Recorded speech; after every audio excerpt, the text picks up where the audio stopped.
DALI, an artist many people know, and DALI is also the name of an interface, and if you want to program it, I have a device for you today, namely from Clever City, the GBTZ2-Prog, so you can operate this thing with either 5 volts or 24 volts.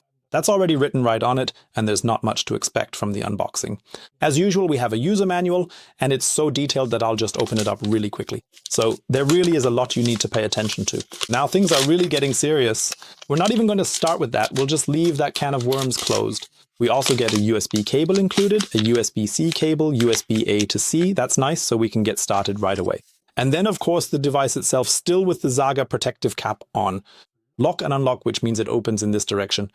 Here you can see the Zhaga interface, and with it you can do several things. First, you can use it as it's intended to program and configure the GreenBox Tiny Zhaga2, the GBTZ2, which is exactly what the device is called, and set up the DALI communication.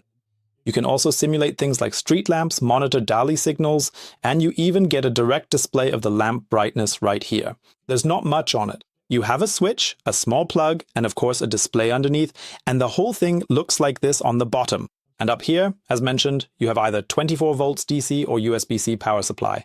And with that, you can get started on developing your local lighting project or whatever else you want to do with the DALI interface, or rather, the Zhaga interface. Yes, this is a programming unit. Now I just need to get the cap back on. Oh dear, oh no, that's how it works.